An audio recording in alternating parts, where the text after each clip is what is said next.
बिस्मिल्लाहिर्रहमानिर्रहीम अस्सलामुअलैकुम। आज हम अपने किचन में बना रहे हैं लौकी गोश्त शोरबे वाला। बहुत से लोग इसको चिकन के साथ भी बनाते हैं, मैं बीफ के साथ बनाना सिखाऊंगी। बहुत ही आसान तरीके से आपको बनाना सिखाऊंगी ताकि आप भी इसको आसानी से अपने घर में बना सकें।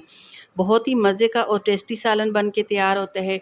एंड तक आपने वीडियो को देखना है, वीडियो को बिल्कुल भी स्किप नहीं करना। तो चलें मज़ेदार किस्म का लौकी गोश्त बनाना शुरू करते हैं। लौकी गोश्त बनाने के लिए सबसे पहला काम हमने जो करना है वो है बीफ को मैरिनेट करना। हाफ़ के जी मैंने बीफ लिए है, इसको अच्छी तरह धो के साफ़ कर लेंगे। उसके बाद इसमें शामिल करना है लहसुन अदरक का पेस्ट। 2 चम्मच इसमें लहसुन अदरक का पेस्ट डाल देंगे। 1 कप इसमें शामिल करेंगे दही, हमने टमाटरों का इस्तेमाल नहीं करना। 1 कप इसमें दही डाल देंगे। दही डालने के बाद अब इसमें कुछ मसाले ऐड करेंगे। तो मैंने इसमें शामिल किया है लाल मिर्च का पाउडर 1 चम्मच, हल्दी पाउडर आधा चम्मच डाल देंगे, ज़ीरा पाउडर आधा चम्मच शामिल करेंगे। 1 चम्मच इसमें धनिया पाउडर डाल देंगे, अदरक पाउडर इसमें 1 चम्मच शामिल करेंगे और 1 चम्मच इसमें डालेंगे नमक। तमाम मसाले शामिल करने के बाद अब यहाँ पे इन तमाम चीज़ों को अच्छी तरह से मिक्स करेंगे। जैसे ही तमाम चीज़ें अच्छी तरह मिक्स हो जाएं, उसके बाद अगर आपके पास टाइम है तो 1 घंटे के लिए इसको मैरिनेट कर सकते हैं। अगर टाइम कम है तो इसको तकरीबन आधे घंटे के लिए आपने ज़रूर मैरिनेट करना है। तो आधे घंटे के लिए इसको मैरिनेट करके रख देंगे। तो चलें फिर इसको बनाते हैं। मैंने यहाँ पे एक पतीली में हस्बे ज़रूरत घी शामिल किए है। घी आप अपनी ज़रूरत के मुताबिक कम या ज़्यादा भी इस्तेमाल कर सकते हैं। तो मैंने इसमें 1 कप घी शामिल किए है। जैसे ही हमारा घी थोड़ा सा गर्म हो जाए, उसके बाद मैंने इसमें शामिल किए हैं प्याज। 2 से 3 प्याज काट के इस तरह इसमें शामिल कर लेंगे। प्याज शामिल करने के बाद अब यहाँ पे प्याज को अच्छा सा फ्राई करना है। जैसे ही प्याज का कलर थोड़ा सा चेंज हो जाए, उसके बाद मैं इसमें शामिल करूँगी गरम मसाला। साबुत गरम मसाला डाल देंगे। मसाले में मैंने शामिल किए हैं 2 छोटी इलायची, 3 बड़ी इलायची डाल देंगे, 2 दालचीनी के टुकड़े शामिल करेंगे और 1 चम्मच इसमें साबुत काली मिर्च डालेंगे। मसाला शामिल करने के बाद अब यहाँ पे हमने इसको इतनी देर फ्राई करना है ताकि प्याज का गोल्डन सा कलर आ जाए। जैसे ही प्याज के इस तरह का कलर आ जाए, उसके बाद मैं इसमें शामिल करूँगी बीफ। तो बीफ को हमने यहाँ पे आधे घंटे के लिए मैरिनेट कर दिया था। बीफ इसमें शामिल कर देंगे। बीफ शामिल करने के बाद अब यहाँ पे हमने इसकी अच्छी सी बुनाई करनी है।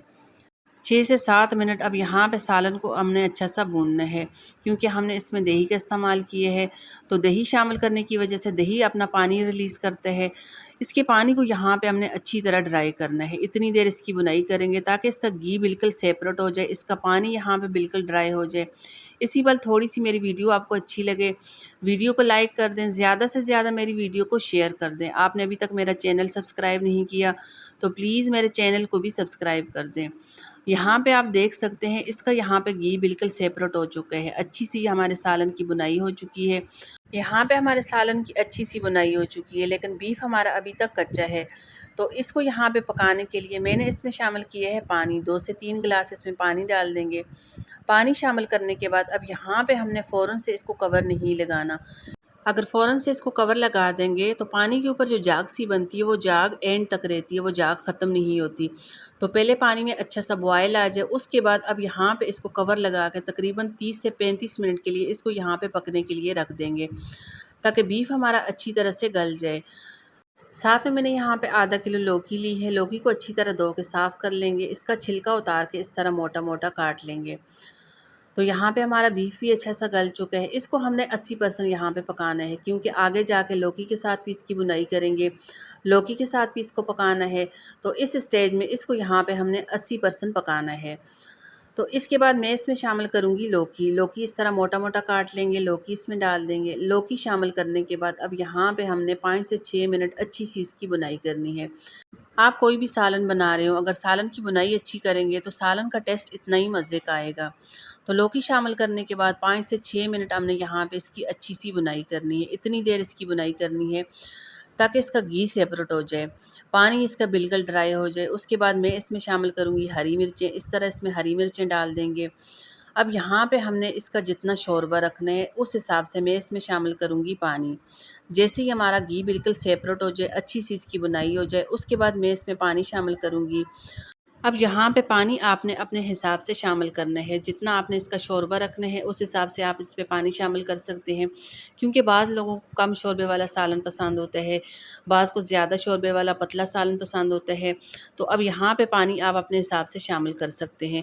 तो मुझे यहाँ पे इसका जितना शोरबा रखना था, तो इस हिसाब से मैंने इसमें 2 गिलास पानी शामिल किए हैं। पानी शामिल करने के बाद अब यहाँ पे इसको तकरीबन 5 मिनट के लिए कवर लगा के पकने के लिए रख देंगे, ताकि हमारे बीफ में जो थोड़ी बहुत कसर है वो भी अच्छी तरह से गल जाए, लौकी भी हमारी अच्छी तरह से गल जाए। तो चलें जी, माशाल्लाह से यहाँ पे बहुत ही मज़े का हमारा शोरबे वाला लौकी गोश्त का सालन बन के तैयार हो चुके हैं। अब लास्ट में इस तरह थोड़ा-सा हरा धनिया काट के इसके ऊपर डाल देंगे। अगर आपने इस तरह लौकी गोश्त का सालन तैयार करना है, इसके लिए आपने मेरी रेसिपी को फ़ॉलो करना होगा। अगर आप मेरी रेसिपी फ़ॉलो करके इस तरह का लौकी गोश्त का सालन बनाएँगे, तो खाने वाले इसकी बेहद तारीफ़ करेंगे, इतना कोई मज़े का बनता है। चलें जी, आज की मेरी वीडियो अच्छी लगे इसको लाइक कर दें, ज़्यादा से ज़्यादा मेरी वीडियो को शेयर कर दें। किसी और अच्छी सी वीडियो के साथ आपसे मुलाकात होती है, तब तक के लिए अल्लाह हाफ़िज़।